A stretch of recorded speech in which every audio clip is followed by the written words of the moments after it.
They didn't go into the cemetery looking for anything supernatural, at least not at first, because what drew attention to this place was already unsettling enough on its own, with graves being disturbed, flowers arranged in strange circular patterns, and one coffin forced open with a stake driven through it as if someone had tried to finish something no one else understood. No one ever came forward to explain it, and the silence lingered longer than the act itself.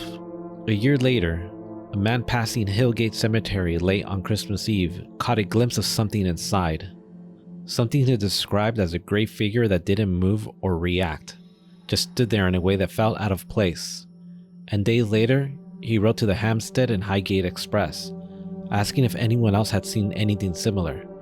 What came back should have shut the story down, because the replies didn't match at all, with people describing completely different things, from a tall man in a hat to a woman in all white, a face staring through the gate, even bells and voices that didn't seem to come from anywhere. Instead, the contradictions made it spread.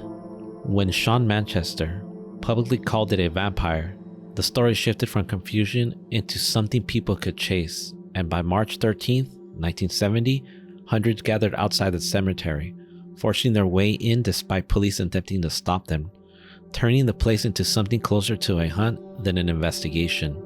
In the months that followed, a burned and headless body was discovered nearby, and David Frant was later found wandering with a crucifix and a stake, insisting something real was there even when authorities dismissed it as vandalism and hysteria. What people forget is that the first reports never described an attack or anything dramatic, just the uncomfortable pause after walking past the cemetery at night, when it suddenly felt like they hadn't been alone while they were there.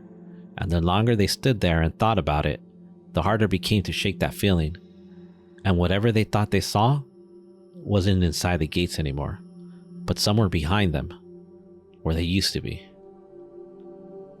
If you made it this far, let me know in the comments. Do you think the Highgate Vampire was real, or did fear turn an old cemetery into something far more dangerous? And if you enjoyed tonight's story, leave a like, subscribe to Strange Signals, and come back when the lights go out again.